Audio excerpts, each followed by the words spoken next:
नमस्कार विद्यार्थी मित्रांनो. In my last lecture we have start with the new chapter, that is the linear programming problem, and we come up to the point that is the linear inequations.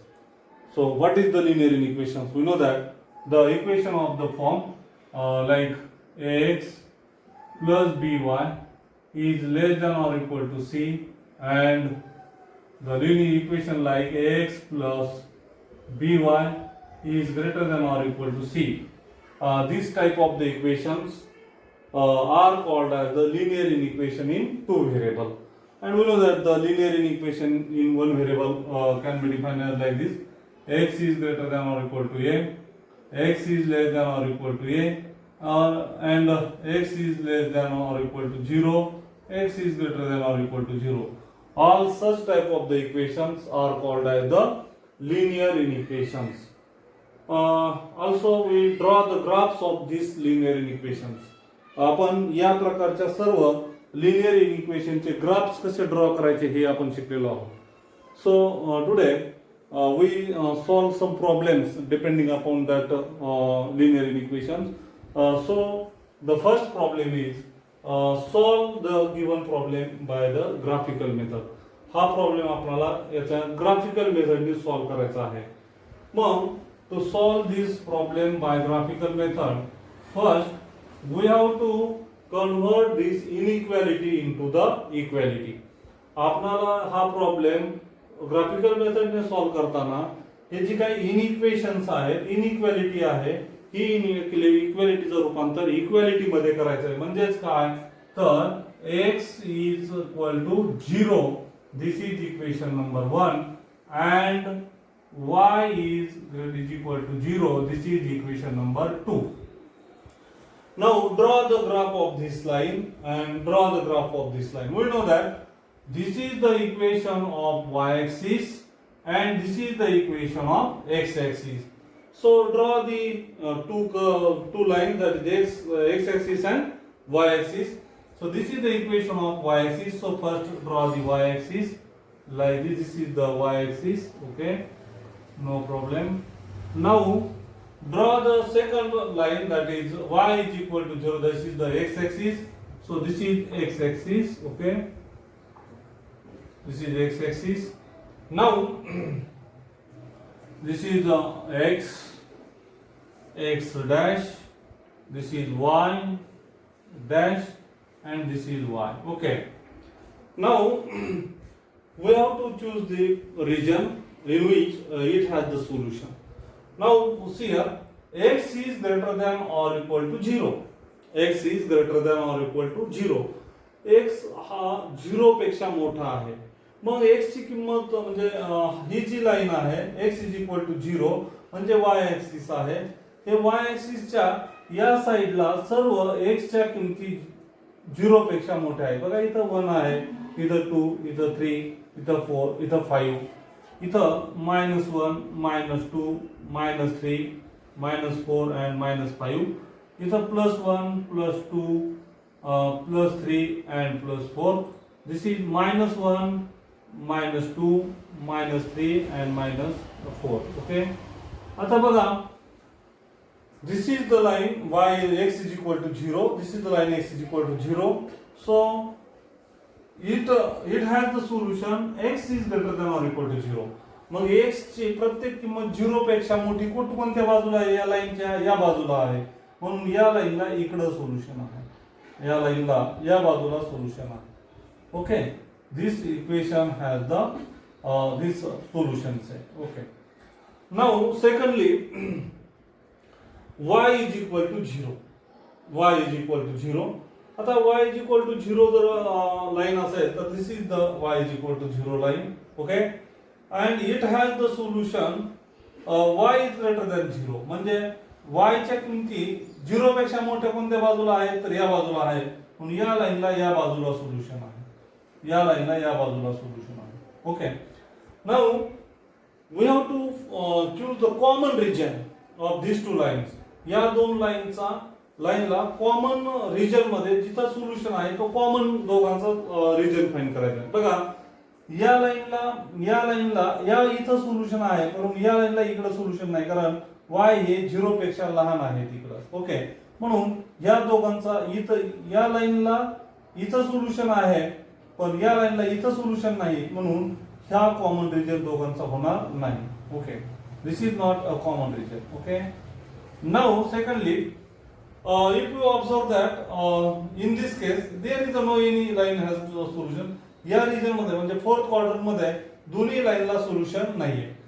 In second quadrant मध्ये या लाईनला solution आहे, म्हणजे y is equal to 0 ला इथं solution आहे, परंतु x is equal to 0 ला इथं सोल्युशन नाही, कारण x इज ग्रेटर दॅन काय 0 आहे, म्हणून this is the this region is not common region. So this is the region in which this equation has the solution. So this is called as the feasible region of these two equation. या दोन इक्वेशनचा याला काय म्हणायचं, feasible region म्हणायचं. So this is the graphical solution of these two equation. Now second problem is x is less than or equal to 0 and y is less than or equal to 0. बघा, x is less than or equal to 0. दुसरा problem घेतोय मी, x is less than or equal to 0 आणि y is less than or equal to 0. So first convert inequality into the equality. So x is equal to 0 and y is equal to 0. Okay, x is equal to 0 आहे आणि y is equal to 0 आहे. तर draw the graph of this line again. This is the y axis. So first draw the y axis. Okay, so this is the y axis. Then draw the x axis. So this is the x axis. Okay, कारण this is the equation of x axis. Now this is 1 2, okay, 3 4 and 5. This is -1 -2 -3 -4, 1 2 3 and 4. This is -1 -2 -3 and -4. Now we have to solve this problem. So we have to find out the feasible region of these two equations. या दोन इक्वेशनचा आपल्याला feasible region find करायचा आहे. मग बघा, x is less than or equal to 0, म्हणजे ही जी x is equal to 0 he line आहे, म्हणजे हे कोणाचं समीकरण आहे, y ऍक्सिसचं समीकरण आहे. x is equal to 0 हे y ऍक्सिसचं समीकरण आहे. So this is x is equal to 0 and this is y is equal to 0. Okay, आता आपल्याला x ची प्रत्येक किंमत 0 पेक्षा लहान कोणत्या बाजूला आहे, तर x ची इकडची x ऍक्सिस वरची ही प्रत्येक किंमत 0 पेक्षा लहान आहे, म्हणून या लाईनला या बाजूला इकडे सोल्युशन आहे, ही खालच्या बाजूला. ओके, या बाजूला इकडे सोल्युशन आहे. ओके, नाउ आता सेकंड बघा, सेकंड काय आहे, y is less than or equal to 0.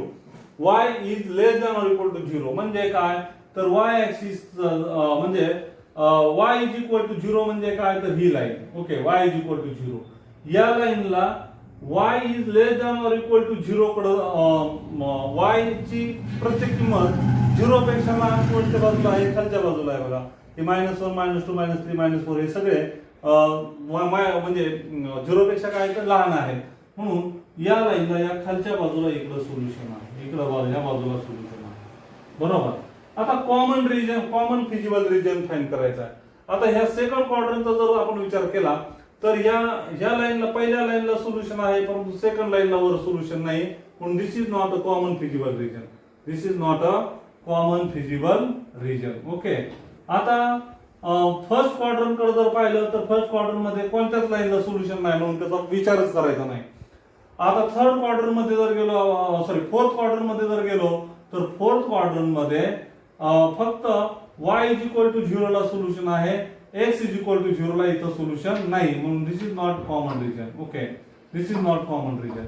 मग मात्र या थर्ड क्वाड्रंट मध्ये दोन्हीही लाईनला सोल्युशन आहे आणि म्हणून या प्रकारच्या सोल्युशनला म्हणजे हे जे काही रिजन आहे याला आपण म्हणतो या दोन लाईनचा फिजिबल रिजन. या दोन लाईनचा काय म्हणायचं, फिजिबल रिजन असं म्हणतो. This is the graphical solution of the these two inequations. Now third we solve next problem. Okay, आपण तिसरा एक प्रॉब्लेम पाहूया. ठीक है. So the third problem is x 2x minus 3 is greater than or equal to 0. 2x minus 3 is greater than or equal to 0. Okay. 2x minus 3 is greater than or equal to 0. बघा, first we have to convert this inequality into the equality. So 2x minus 3 and this is equal to 0. This is the equality. So if we observe this is the linear equation in one variable. So we have to draw the graph of this line first. Suppose that this is x axis. आपल्याला ही line अगोदर graphically represent करायची आहे. बघा, graphically represent करण्यासाठी graphical जर आपण represent केलं तर बघा, ग्राफिकल रिप्रेझेंट करण्यासाठी हिला आपण व्यवस्थित लिहूया. 2x is equal to 3, so x is equal to 3 by 2. म्हणजेच x is equal to काय आलं, 1.5. x is equal to 1.5. So this is the line parallel to the y-axis. This is the line parallel to the y-axis. So suppose that this is 1, 2, 3, 4, 5 and 6. This is minus 1, minus 2, minus 3, minus 4. This is 1, 2, 3 and 4. This is minus 1, minus 2, minus 3, minus 4. Okay. Now solve this problem. म्हणजे आपल्याला ही line draw करायची. x is equal to 1.5 म्हणजे x is equal to 3 by 2. तर ही line कोणाला parallel असणार आहे? ही line, this line is parallel to the y axis. So this is 1.5. Okay. So this is the line parallel to the y axis. This is the line parallel to the y axis. Now we have to solve this problem. First means आपल्याला याचा या लाईनला solution कोणत्या बाजूला आहे हे choose करायचं आहे. मग हे चूज करण्यासाठी या लाईनमुळे हे जे काही पूर्ण प्रतल आहे हे प्रतल दोन भागामध्ये विभागलेलं आहे. मी तुम्हाला त्या इक्वेशनच्या वेळेस सांगितलंय की एक ओरिजिन कडचा भाग आणि एक नॉन ओरिजिन कडचा भाग. सो दिस इज या भागामध्ये ओरिजिन आहे म्हणून ओरिजिन याला म्हणायचं ओरिजिन कडचा भाग आणि याला म्हणायचं non origin side. Okay, origin side and non origin side. मग बघा, जर याच्या we have to check that whether the origin lies in this solution, in the solution of this line or not. म्हणजे या लाईनच्या सोल्युशन सेट मध्ये origin आहे किंवा नाही हे आपल्याला चेक करता येईल. कसा चेक करायचं? if this equation satisfies the origin, then we say that this solution set of this equation containing the origin. Otherwise, if it doesn't satisfy this equation, then we say that this origin is not containing the solution set of this line. So we check that whether the origin lies in this solution set or not. Okay. तर बघा, check करूया आपण. LHS is equal to याची LHS काय आहे? 2x minus 3 आहे. 2x minus 3. So this is at origin. So this is equal to 2 into 0 minus 3 and this is equal to 0. Okay, minus 3 and this is equal to minus 3 and this is less than or equal, this is less than 0. This is less than 0. This is less than 0. म्हणजे minus 3 is less than 0. Okay, आपल्याला कोणते पाहिजे? हे 0 पेक्षा काय आहे? लहान आहे. मग आपल्याला काय पाहिजे? 0 पेक्षा मोठी पाहिजे. म्हणजे this equation does not satisfy the origin. Does not satisfy the origin. म्हणजे याच्या फिजिबल रिजन मध्ये, म्हणजे याच्या सोल्युशन सेट मध्ये काय नाहीये? ओरिजिन नाहीये. म्हणजे ओरिजिन नाही म्हणजे याला सोल्युशन कोणत्या बाजूला आहे? या बाजूला आहे. So this is the solution set of this line. Okay, this is the solution set of this line. Okay, so this is the feasible region. Okay, understand that point? Okay. Now we see the next problem also. One more problem. Suppose that next problem is 3x plus 4y 3x plus 4 is less than or equal to 0. याचा graph draw करूया. आता बघा याचा graph draw करताना first convert this inequality into the equality. So 3x plus 4, this is equal to 0. Now solve this. Therefore 3x is equal to minus 4.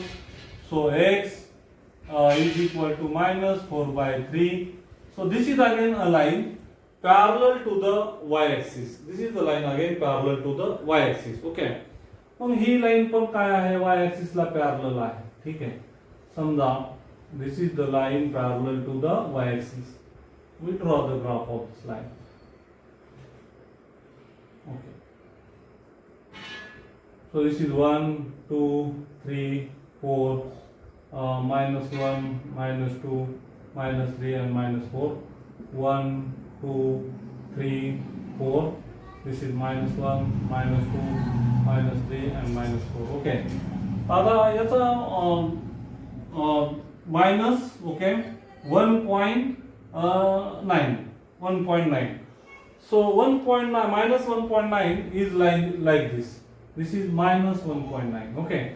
So draw this line parallel to this y-axis, passing through the point x is equal to minus 1.9. So this is x is equal to minus 4 by 2.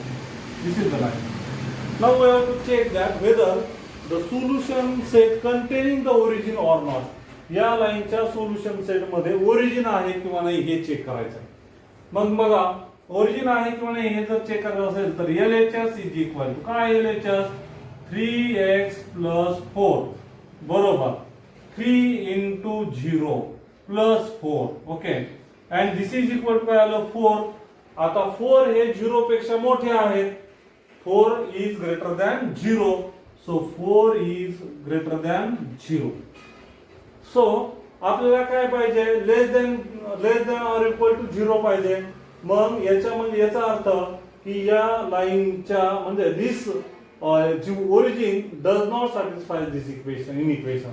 Origin जी आहे हे in equation satisfy करत नाही. And therefore we say that this solution set of the line is does not containing the origin. Therefore the solution set is like this. या लाईनचा इकडच्या बाजूला ही solution set आहे.